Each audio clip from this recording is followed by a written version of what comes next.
It's interesting how the times have changed, right? What COVID did to the world revolutionized how we work as people and really just shifted the entire dynamic in the thinking of we can do our work from home. What are my top 3 things for today where only I can create value? There is strong leadership skills within followership. So perhaps maybe the answer looks different. Run into challenges, how you can, like you said, find a way. I'm Dr. Amy Athey. As a licensed psychologist and performance expert, working with elite athletes, C-suite executives, and high performers operating in some of the most demanding environments, I've seen what it truly takes to perform when it matters most.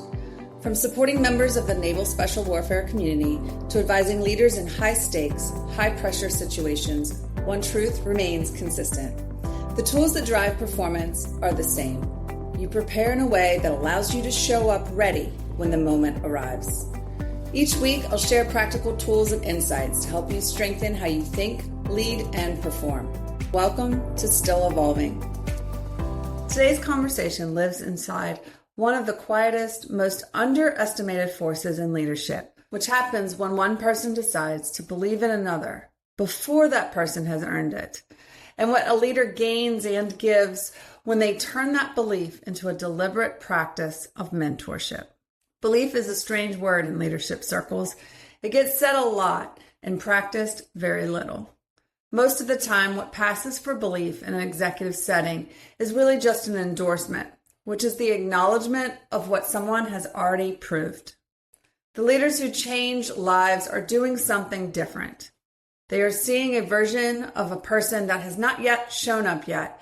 They are naming it out loud, and they are opening doors that had not yet earned the standing to walk through on their own.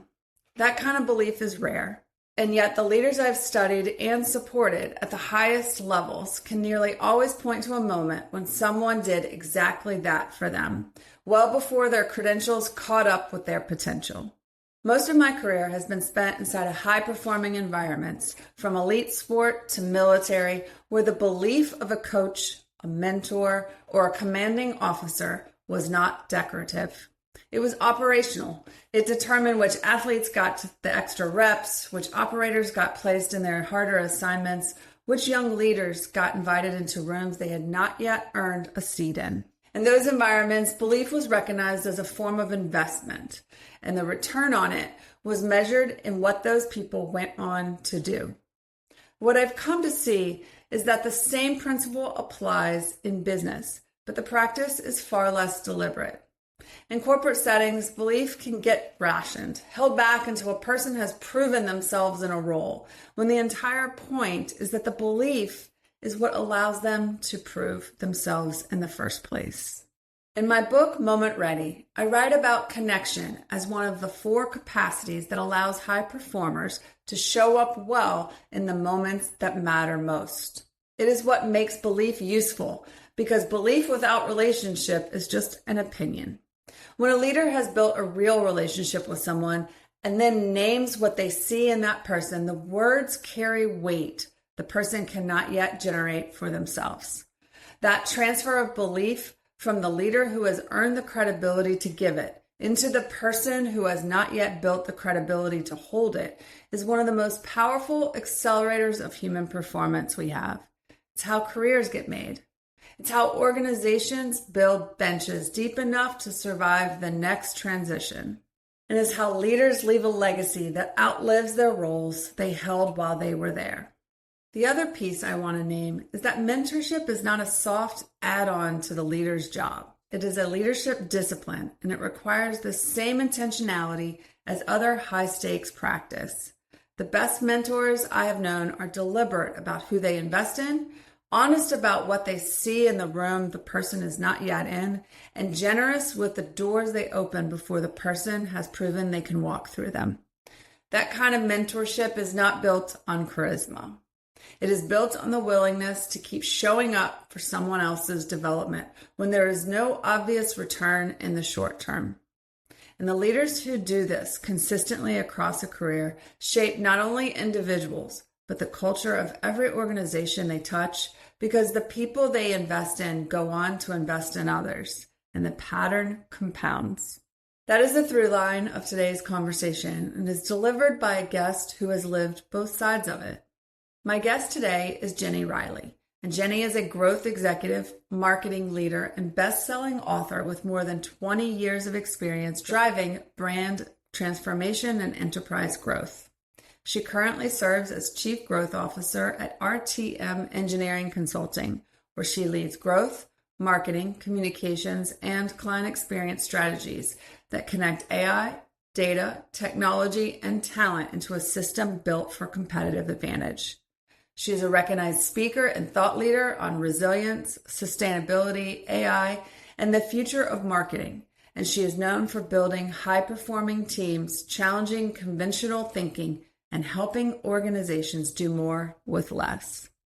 What makes her the right voice for a conversation anchored in belief and mentorship is that she invests in her people with the same intentionality that she invests in strategy. And she is deeply honest about where that commitment comes from in her own story. She believes true success is measured by the people you inspire and elevate along the way. And that philosophy runs all the way through the conversation you are about to hear. Jenny, welcome to Still Evolving. I'm really glad to have you here. Thank you. Thank you for having me. Awesome. So you are an industry leader in the field of marketing. And we, like many industries, we've seen that evolve from print to digital. And now we're in this era of AI. Can you share a bit about what your experience has been in that journey and what has changed about leading within this evolution, or maybe what hasn't? Yeah, definitely. Throughout my career, and I'm going to age myself here, of course, but, started with print and direct mail, bill inserts, advertising has always been around. But then we moved into this era of digital, email came about, websites became a thing, A/B testing and data analytics all of a sudden came into the world as well. And then platforms started to come up, right? How to make social media better, how to target your audience. And now we're into the era of AI, which is just very, very interesting, moving so fast. And part of me feels like I can't keep up. And I was just recently a speaker at a conference, and I said, we basically said the same thing, from print to digital to data to AI. And there was a few people that were like, we're still doing print. Print is still good. So it was really great to hear, that kind of the old tricks are still there as well. But what's changed is almost, in my opinion, everything about how the work gets done. Mm-hmm. So, when I started, marketing was very campaign driven. We'd spend months creating something, launch it, and then wait for results, right? Today, AI can help create the first draft in minutes. Data tells us almost instantly what's working, and then customers' expectations change weekly. Mm-hmm. So that to me is what is happening in real time. But what's fascinating is what hasn't changed. And to me, that's leadership. Mm-hmm. Leadership is still about helping people do their best work. I could be very wrong in this. I know AI is here, AI agents, what the future looks like in 10 years. But without humans, without people, we have nothing, in my opinion. So to me, it's about leadership that hasn't changed at all. Leadership is, we are always helping people do their best work. It's still about building trust, creating clarity, making difficult decisions, and inspiring people around a shared purpose. So technology changes every few years. Human nature, in my opinion, won't. We are who we are. And, I've led these teams. Every era promises to completely reinvent marketing, and it has in many ways. But in reality, every era, in my opinion, reinforces this lesson. Leaders who invest in people outperform leaders who simply invest in technology. Great takeaway. When we talk about leadership and building your teams, when you're looking to create a team, maybe hire people. I've heard you say you look for two things: someone who's that team player and also someone who can handle change. Can you talk a little bit about the significance of those two attributes? Yeah. When I'm looking for people, and it also depends on the role, right, and the experience that is needed with the role. But I'm looking at people from, interns to coordinators to all the way to, executive roles. But I can teach marketing. I can't teach attitude nearly as easily. Marketing today changes too fast to hire people who only know one specialty. You still need the specialties, but it's now more about orchestrating everybody together. I need people, or the people I look for, that enjoy learning, people who don't panic when priorities shift, people who help others succeed instead of protecting their own territory. To me, that's a team player. Right. We have our roles, we have our responsibilities, but we're always mindful of the other people on our team. How can we help them, and how can we grow? And the highest performing people I've ever worked with are the most adaptable. Marketing, the entire thing about marketing is constant change, right? It's changing the message, changing the target audience. What does the data look like? And then changing again. So it's really about just being comfortable and being uncomfortable, I suppose is how I would say that. So I look for a team player, somebody that can do their job, but can also make sure they back up their team in every possible way, and somebody that can handle change. And that comes with growth, right? But you teach your interns, you teach your coordinators, it's okay. It's okay to make a mistake and you keep moving. Yeah. We really are leading into this conversation around high performance teaming. And so certainly those two attributes, and then how you continue to develop those attributes of adaptability, and certainly being a good teammate, if you will, are significant. In marketing, and certainly in your leadership role where you're building teams, it's a mix now. So you have the in-house, I know you have offshore designers perhaps, and even now these AI agent tools, right? So what have been some of your lessons learned, or what can you share back with us of perhaps what you've seen work and what perhaps we want to consider avoiding in pulling this all into one high-performing unit? Because you've got the technology human interaction, you have perhaps the in-house, the in-person interactions, and then certainly the remote interaction. So what are some of your sharebacks you could lend with regards to pulling that all together? Yeah, it's interesting how the times have changed, right? What COVID did to the world, and the impacts of COVID really revolutionized how we work as people. And, many companies were already using offshore talent, and the tools have always been there. But it really just shifted the entire dynamic in the thinking of, we can do our work from home, remote, right? And the work actually gets done. I think even some people would argue that they ended up working more than when they were going into the office. So just the dynamic of all of that has changed and how we think about that. And showing that we can be just as productive in a remote setting as well as an in-office setting.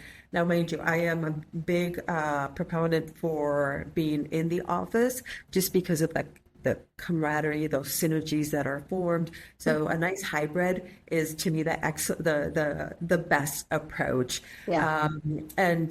So I have predominantly, most of my life up until 3 companies ago, worked with in-office national talent. And after COVID, that's where it was shifting. So I was asked, because, budgets are always a thing, and, how do we keep overhead down? And the option of offshore came about.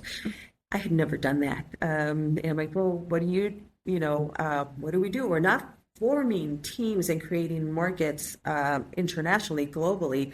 We're still national, but we're going to hire teams offshore to help us do the work for our national clients. So that whole concept really was very new to me. And I was like, well, what do you do? And I remember one of my leaders just said, if remove the aspect of them being offshore and it's just one team, and it clicked right there, and so then I hired a team, and now here at RTM, I've hired a team as well, and it's been fascinating of it works, and you go through challenges. So for example, I did hire somebody, like security challenges. You end up learning a lot about security when you're hiring an offshore. What's allowed, what's not, what are the permissions and everything. And you go through a few people until you get the people, your team that you need. But it does work. It does work. And I have to tell you, I don't think I believed that 7 years ago. Right. It does work. And I do offer it to people, like, give it a try.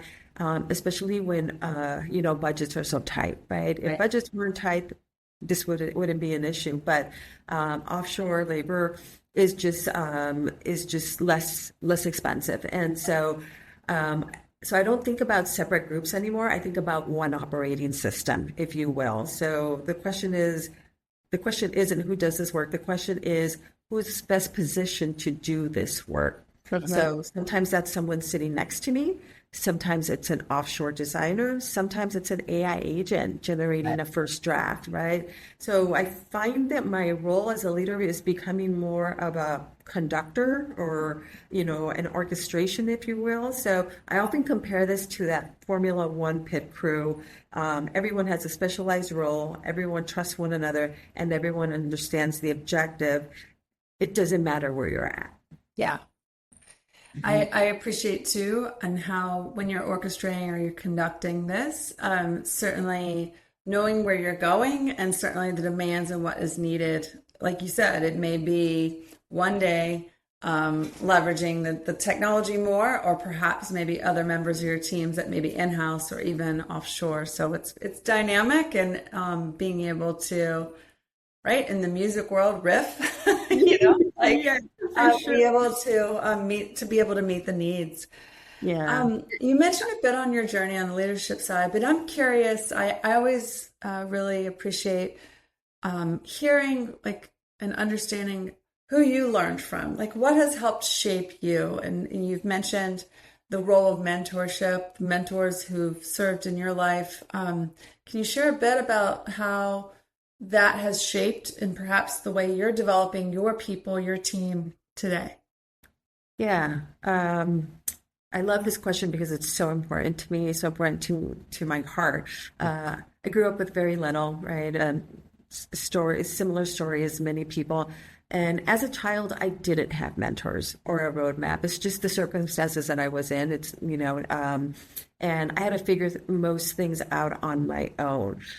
There were many rooms I never imagined I'd one day walk into. And along the way, there were also people who closed doors in my face and told me in one way or another that I didn't belong.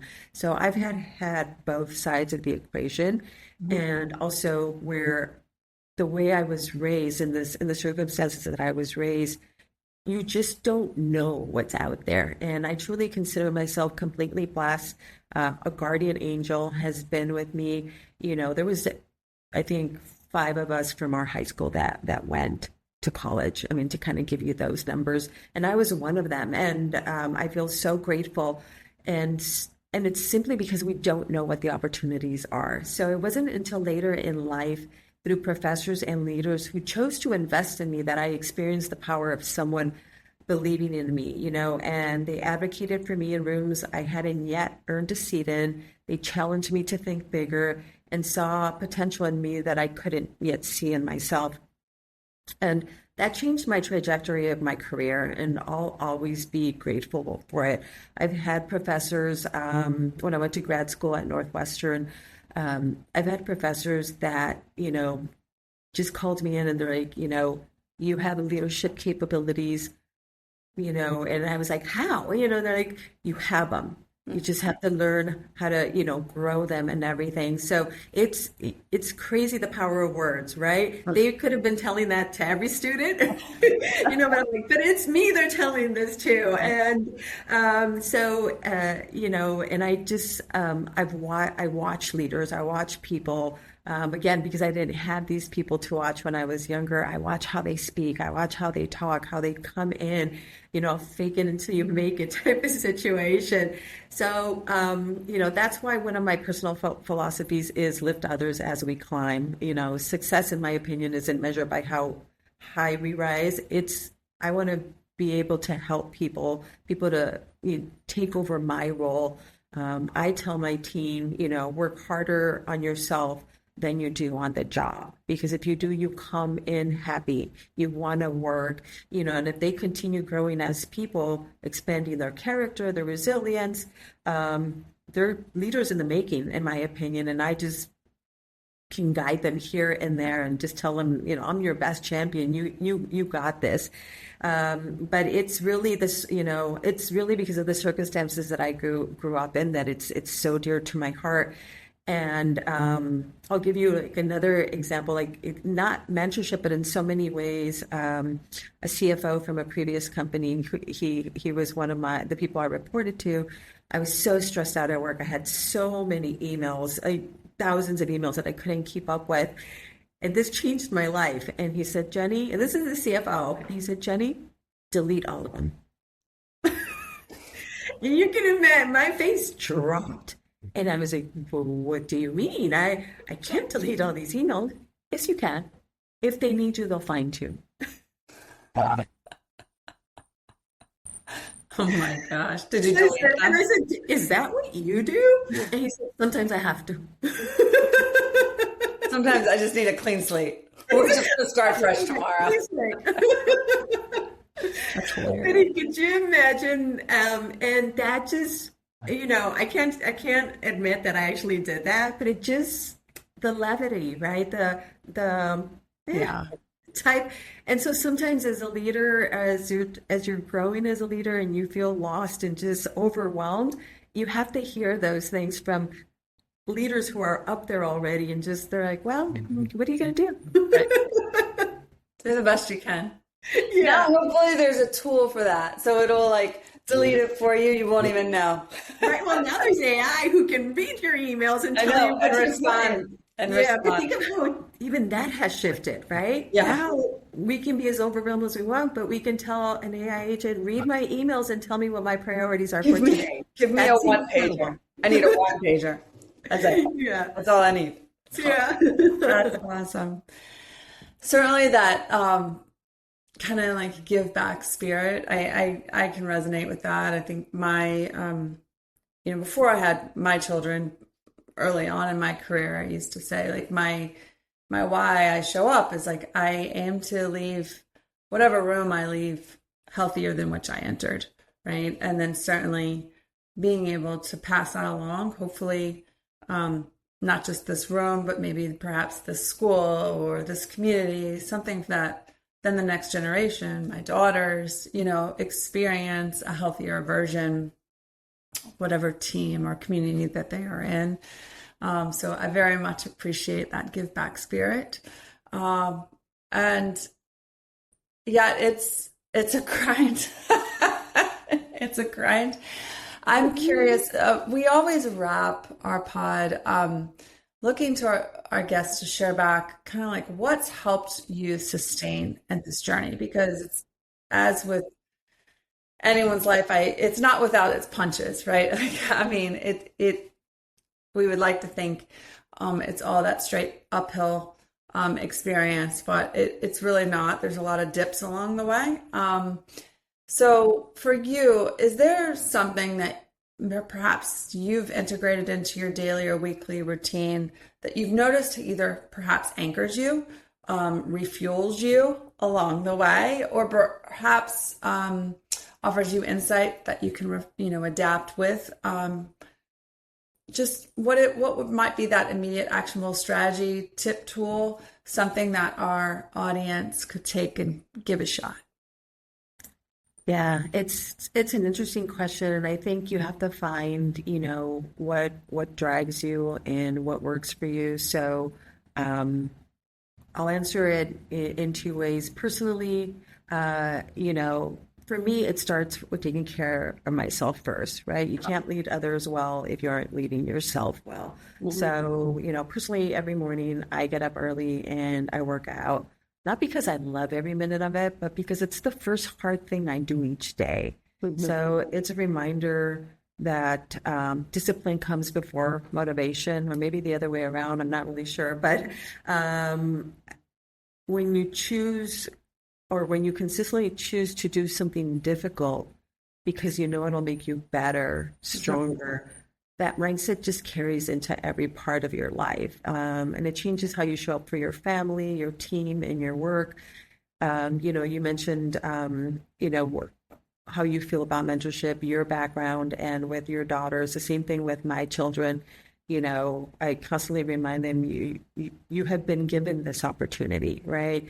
Now you have a responsibility as well to help others, because you were given this opportunity. And it's the same thing with, what is it that drives you? What is it, that one thing that is keeping you going every day?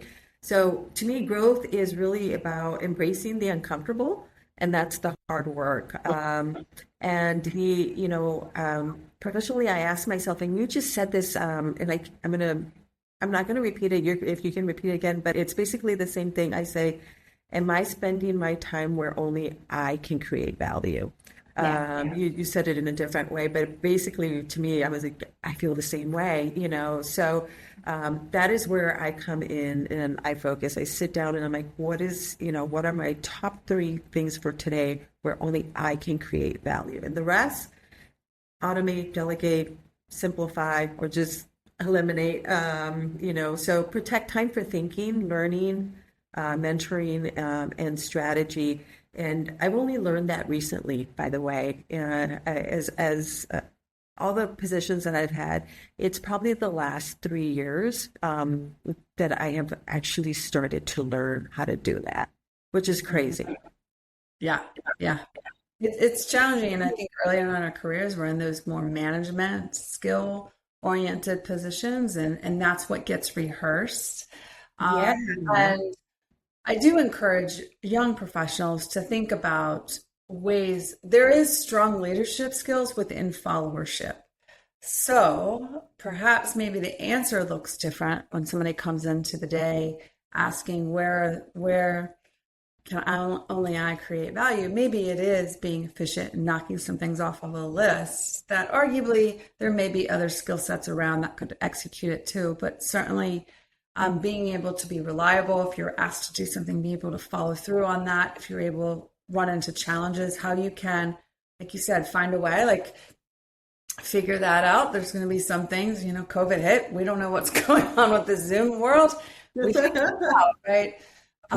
But nonetheless, I really appreciate that reflective exercise and getting some reps within that before, perhaps, believe it or not, you're going to blink.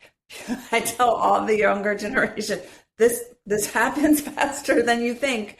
And then you're in the seat. So, really helpful reminders. Jenny, I love the line, and I use it frequently, about getting comfortable with being uncomfortable. And that is where it's a signal of where you're learning. It's a signal of where you're growing.